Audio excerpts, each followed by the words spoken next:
जी लक्ष्मण जी की रेखा पार करके यहाँ आई। इसी जगह से, इसी भूमि से सीता देवी को रावण उठाकर लेकर गया। श्री रामचंद्र प्रसादेन मुक्ति मुक्ति प्रदायिनी। अभी आप यहाँ पे नासिक में पंचवटी में खड़े हैं। को साक्षी मान के इधर सीता माता ने जो अग्नि में प्रवेश किया था, अग्नि कुंड है। प्रभु श्री राम त्रेता युग में अयोध्या से लेकर लंका तक पैदल पैदल गए थे। इस कलयुग में प्रभु श्री राम गौरव जी के रूप में आए।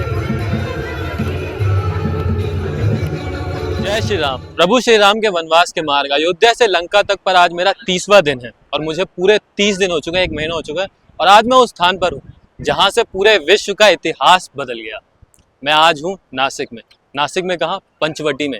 ये वही स्थान है जहाँ से हमारी सीता माता का हरण हुआ। तो आइए पंचवटी के बारे में और जानकारी जानते हैं।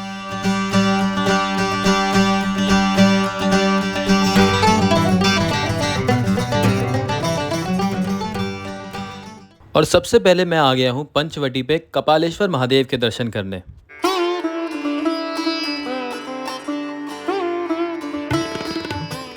आइए जानते हैं इस कपालेश्वर महादेव मंदिर की रहस्यमयी कहानी।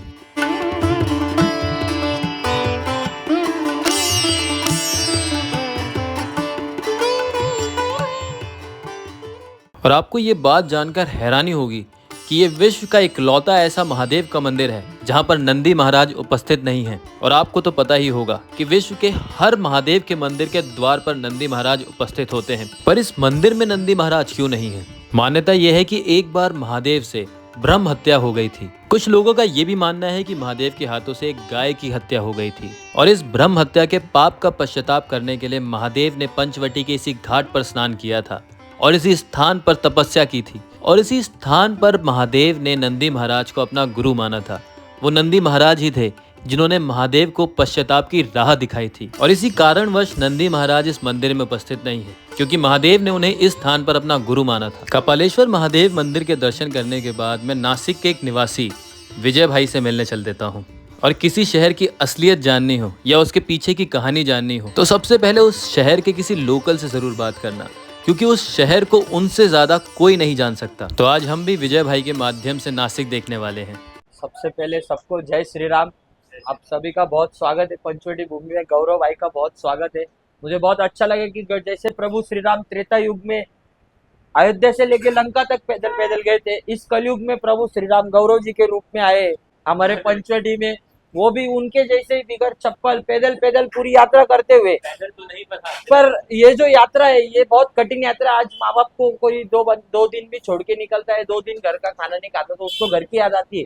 अपना भाई तो बहुत दिनों से यात्रा कर रहा है, तो प्लीज ऐसे बंदे आपको जहीं कहीं भी मिले, आप बहुत सारा सपोर्ट कीजिए, बहुत सारा प्यार कीजिए। यही सनातन धर्म आपको काम आएगा और आपको तो कुछ काम आने वाला है नहीं। जो आप ये दान करो वो दान करो, इससे तो कुछ नहीं, लेकिन ये जो सेवा आप कर पाओगे ये सेवा ही सबसे दुर्लभ प्रभु श्री राम जी की स्वयं सेवा है। आप अपने बारे में कुछ बताइए। बस मेरा नाम विजय सुरेश मोजवती है। मैं यहाँ पे राम घाट पे रहता हूँ। ये होटल अपना 4थी पीढ़ी से यहाँ पे चल रहा है और आपके माध्यम से बोलना चाहता हूँ, और कोई अगर नेक्स्ट राम भक्त आते जो पंचवटी घूमने आ रहे या पंचवटी जिनको घूमना है, आप आपके माध्यम से बता रहा हूँ, आप आइए, जरूर मिलिए।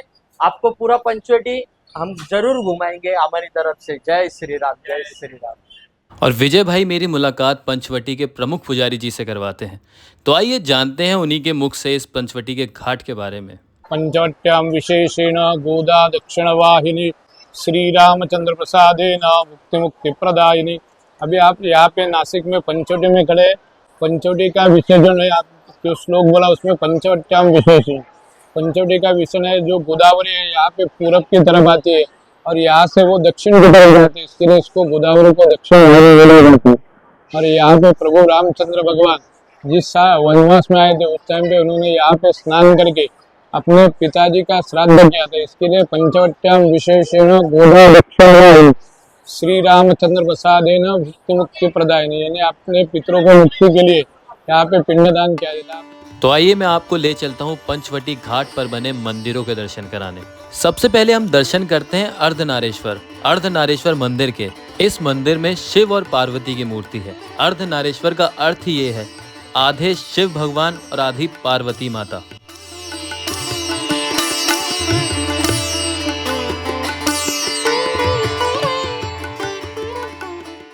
और घाट पर हमें बहुत ही ज़्यादा खूबसूरत एक हनुमान जी की मूर्ति दिखी, जिसके पीछे की कहानी जानकर आप भी आनंदित हो जाएंगे। मूर्ति 2 हिस्सों में बनी हुई है। मूर्ति का एक हिस्सा हाथ जोड़े खड़ा हुआ है और दूसरा हिस्सा गुस्से में खड़ा हुआ है। आइए जानते हैं आखिर ऐसा क्यों है। जिस तरफ हनुमान जी हाथ जोड़े खड़े हैं, उसके बिल्कुल सामने काला राम मंदिर है, जहाँ पर राम भगवान विराजमान है। इसीलिए हनुमान भगवान उनकी ओर हाथ जोड़े खड़े हैं। और माना जाता है दूसरी ओर रावण की लंका है, इसीलिए उन्होंने एक राक्षस को अपने पैर के नीचे दबा रखा है। पंचवटी का ये राम घाट बहुत ज़्यादा सुंदर है और आपको यहाँ पर आकर एक अलग तरह की शांति प्राप्त होगी।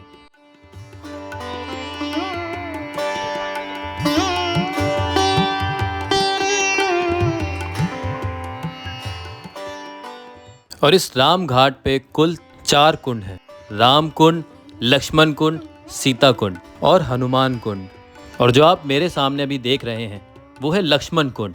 और दूसरी तरफ यानी कि इस तरफ बाकी के 3 कुंड हैं। सबसे पहले राम कुंड, उसके बाद सीता कुंड और सबसे आखिर में हनुमान कुंड।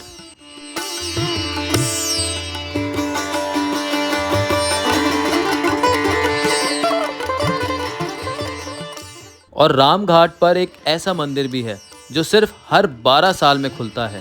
ये सिर्फ कार्तिक अमावस्या के दिन खुलता है और ये अगली बार 2027 में खुलने वाला है। वैसे क्या आपको पता है कि इस शहर का नासिक नाम ही क्यों पड़ा?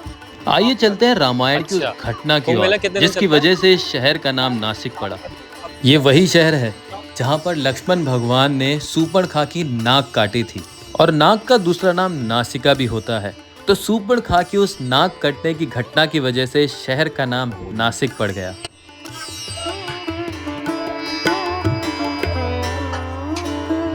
आइए चलते हैं पंचवटी के एक और प्रसिद्ध स्थान सीता गुफा की ओर। रेखा है, माता जी लक्ष्मण जी की रेखा पार करके यहाँ आई।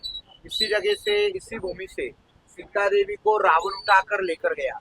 पीछे जीर्णोद्धार का काम चालू है, इसलिए दर्शन आगे किया है। आप लोग पूरा हिंदुस्तान भी घूमोगे, अकेली माता जी कहीं नहीं दिखाई देगी। हर मंदिर में 4 भगवान, राम, लक्ष्मण, सीता, हनुमान। हिंदुस्तान में अकेला दर्शन है माता जी का। शांति से दर्शन करो, मनोकामना मांग लो। जो बात समझ में नहीं आई वो फिर से पूछो। और मुझे रास्ते में वो लक्ष्मण रेखा भी दिखी।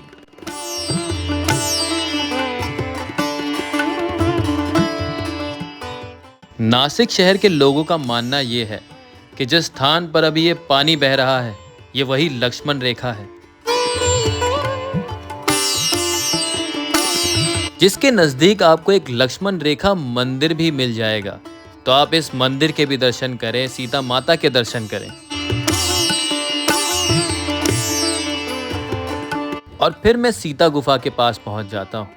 वैसे क्या आपको पता है कि इस जगह का नाम पंचवटी ही क्यों है? पंचवटी का मतलब क्या है? पंच मतलब 5, वटी मतलब वट, वट मतलब पेड़ या वृक्ष। तो यहाँ पर कुल 5 वृक्ष हैं जो आमने सामने हैं, जिसकी वजह से स्थान का नाम पंचवटी पड़ गया। तो आइए चलते हैं सीता गुफा को देखने। सीता गुफा में एक वीडियो रिकॉर्डिंग या फोटोग्राफी अलाउड नहीं है, तो मैं आपको अंदर के दृश्य नहीं दिखा पाऊंगा। सीता गुफा वही जगह है जहाँ पर माता सीता भगवान शिव की पूजा किया करती थी। कई लोगों का मानना ये है कि शायद से ये वही स्थान है जहाँ से सीता माता का अपहरण हुआ था, जहाँ पर रावण ने भेष बदल कर सीता माता का हरण किया था।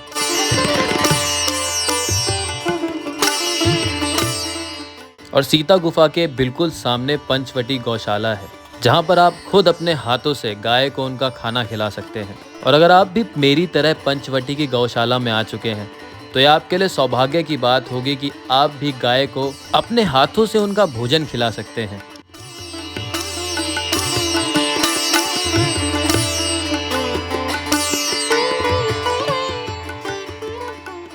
और आप यहाँ पर अपनी इच्छा अनुसार दान भी कर सकते हैं, जो कि इस गौशाला के काम में आएगा।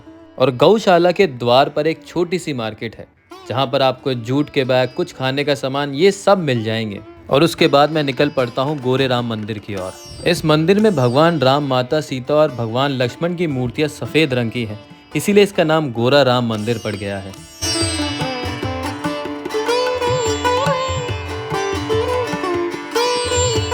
अब मैं आ गया हूँ श्री काला राम मंदिर। माना जाता है इस स्थान पर कभी 2000 साल पुराना मंदिर हुआ करता था। इतिहास के अनुसार जब टर्किश लोगों ने इस जगह पर घुसपैठ की थी तो यहाँ के पुजारियों ने मंदिर की मूर्ति को गोदावरी नदी में बहा दिया था ताकि वो मूर्ति किसी भी घुसपैठी के हाथ न लग सके। नए मंदिर का निर्माण 1788 में हुआ था, जो कि रंगाराव उदेकर ने करवाया था। उनका मानना था कि उनके सपने में राम भगवान की वो मूर्ति आई थी जो कि गोदावरी नदी में किसी समय पर बहा दी गई थी, और उन्होंने गोदावरी नदी में खोजबीन का कार्य शुरू करवा दिया और थोड़े ही समय में वो राम भगवान की मूर्ति उन्हें प्राप्त हो गई, जो कि काले रंग की थी। उसी मूर्ति के आसपास एक मंदिर निर्माण का कार्य शुरू हो गया और उसी की वजह से इस मंदिर का नाम काला राम मंदिर पड़ गया।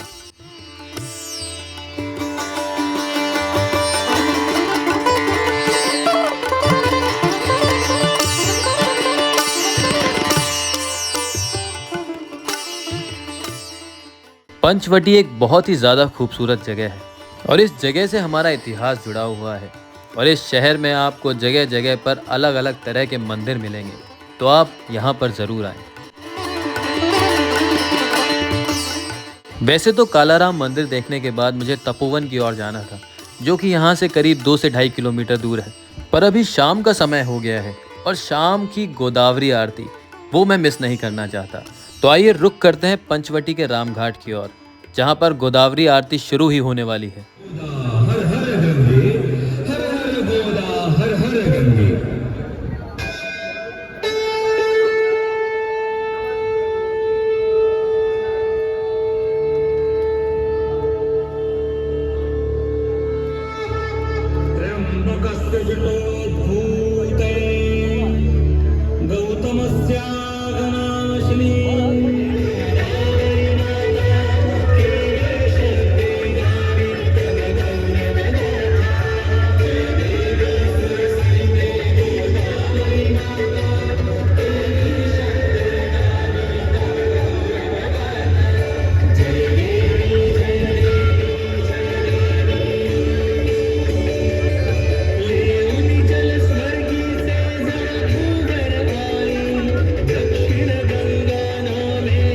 कल अंधेरा हो गया था पंचवटी में, तो मैं तपोवन नहीं आ पाया। मतलब आ सकता था अंधेरे में, पर अंधेरे में आपको ज़्यादा चीज़ें नहीं दिखा पाता, तो इसीलिए मैंने एक दिन का इंतज़ार किया और आज मैं तपोवन आ गया हूँ। तो आज हम तपोवन को देखेंगे और तपोवन के बारे में सारी जानकारी जानेंगे।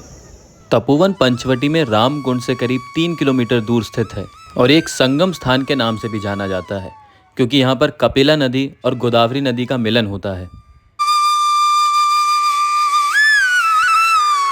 माना जाता है ये वही स्थान है जहाँ पर राम भगवान, माता सीता और भगवान लक्ष्मण एक कुटिया बनाकर रहा करते थे।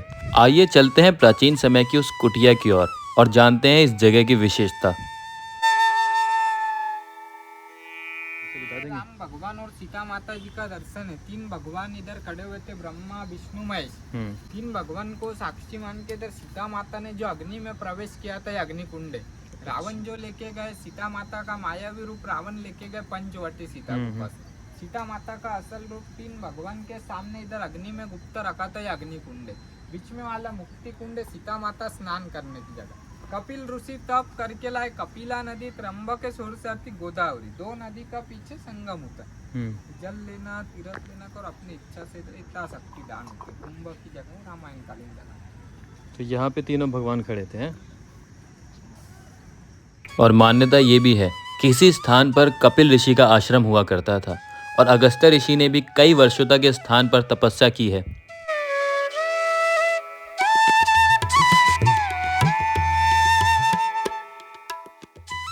और ये वही स्थान है जहां पर लक्ष्मण भगवान ने शूर्पणखा की नाक काटी थी।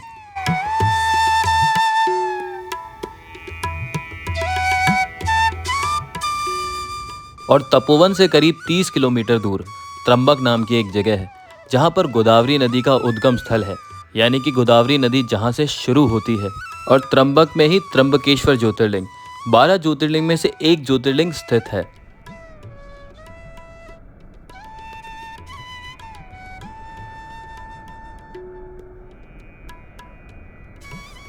तो आइए देखते हैं दोनों नदियों का संगम। आप मेरे सीधे हाथ पर अभी देख पा रहे हैं गोदावरी नदी, जिसका बहाव बहुत ज़्यादा तेज है, और मेरे उल्टे हाथ की तरफ है कपिला नदी, जो थोड़ी शांत है।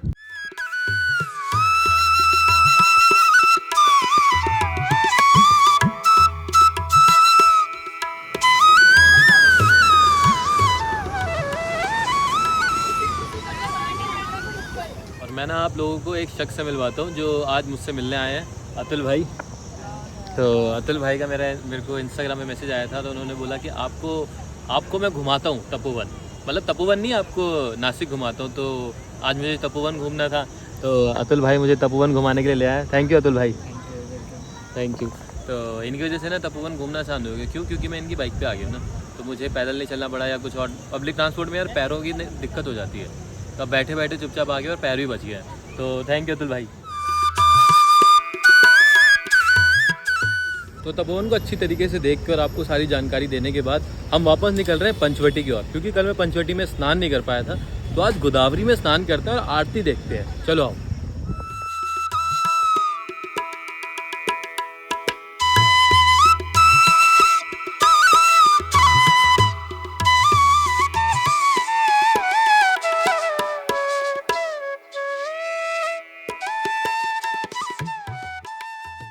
और अगर आप पंचवटी के राम घाट पर मेरी ही तरह शाम के समय पर आए हैं, तो यहाँ पर शाम की जो गोदावरी नदी की आरती है वो ज़रूर देखें, जैसे कि मैं अभी देखने वाला हूँ। और आप सभी को भी मैं गोदावरी माता की आरती दिखाने वाला हूँ।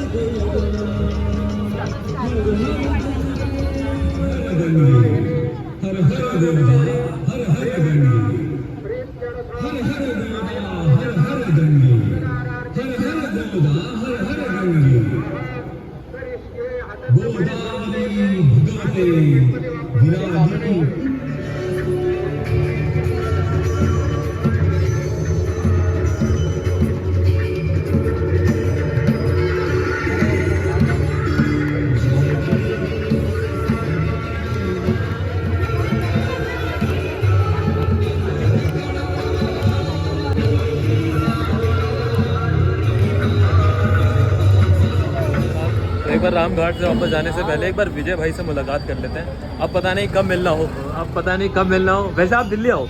जी जरूर। आप दिल्ली आओगे तो मुझे ज़रूर बताना, आप मेरे यहाँ पे रुकना, मैं आपको पूरा दिल्ली घुमाऊंगा जैसे आपने मेरे को पंचवटी घुमाया है। तो अच्छा लगा आपसे मिलके। जी धन्यवाद। जय श्री राम। जय श्री राम, जय श्री राम। तो अब घाट से होटल की ओर वापस जा रहे हैं, तो एक बार लास्ट बार घाट को देख लो आप भी और मैं भी देख लेता हूँ, क्योंकि पता नहीं है मैं शायद से कल आ पाऊँ ना आ पाऊँ, क्योंकि कल मेरे को कहीं जाना है और वापस उसके बाद फिर कहीं जाना है, तो टाइम ना मिल पाए। इसलिए घाट बहुत ज़्यादा सुंदर है यार, मतलब अगर जिसके शहर में घाट है ना वो बहुत ज़्यादा खुशनसीब है जिसके शहर में घाट है। तो अब बाइक निकल गई है, तो अब निकलते हैं, चलो। और वापस जाते समय हमें रास्ते में जलेबियाँ दिख गई, और जलेबी के साथ थोड़ा सा फाफड़ा हो जाए तो मज़ा ही आ जाए। तो हम जलेबी फाफड़ा खाने के लिए रुक गए, जो कि बहुत ज़्यादा टेस्टी था। तो अतुल भाई को अब बाय कहने का समय आ गया। तो अब मिलेंगे, या तुम दिल्ली आओगे तब मिलेंगे, या मैं नासिक मानसून में आऊँगा तो मिलेंगे। थैंक यू भाई, तुम मिलने अच्छा लगा मुझे। थैंक यू भाई। अभी मैं होटल के कमरे में आया हूँ और लाइट नहीं है, और लाइट सुबह से नहीं है। सुबह 8 बजे गई थी और 3:30 बजे आई थी, और मैं 4 बजे बाहर चला। अब वापस आया हूँ, फिर से लाइट नहीं है। तो ये बड़ी दिक्कत है यार, आज हो गई एकदम से। कोई दिक्कत नहीं है, हो गई तो हो गई। बाकी यार पंचवटी नासिक बहुत ज़्यादा सुंदर है, आप लोग यहाँ पे ज़रूर आए और मंदिरों के दर्शन करें। और यहाँ नज़दीक त्र्यंबकेश्वर भी है, तो आप वहाँ भी जाएं। तो नासिक ज़रूर है, नासिक बहुत ज़्यादा सुंदर जगह है। ये तो सिर्फ गर्मी की बात कर रहा हूँ, मानसून में तो नासिक पूरा हरा भरा हो जाता है। नासिक एक मस्ट विजिट प्लेस है, और पंचवटी में मैं जिसके लिए आया था मैंने वो सारी जगह देखी है। इससे मेरे राम वनवास मार्ग की आधी जर्नी पूरी होती है। मुझे भी श्री राम भगवान और लक्ष्मण भगवान के साथ उसी रास्ते पे जाना पड़ेगा जिस रास्ते से वो सीता माता को ढूंढते ढूंढते रामेश्वरम गए थे, और फिर रामेश्वरम से श्रीलंका यानी कि लंका। आज का श्रीलंका, उस टाइम का लंका। और मेरी आपसे रिक्वेस्ट है कि आप ये वीडियो अपने घर वालों के साथ, अपने दोस्तों के साथ, मतलब आप जिसको शेयर कर सकते हो शेयर कर दो, जो भी ये जानना चाहता है कि राम भगवान का क्या वनवास का मार्ग रहा होगा। तो मैं सारी जानकारी देता हुआ चल रहा हूँ आपको, तो आप उन तक पहुँचा दो वीडियो। बाकी वीडियो लाइक कर देना, चैनल पर नए हो तो चैनल सब्सक्राइब कर देना, और कमेंट में जय श्री राम लिखना ना भूलना। जय श्री राम।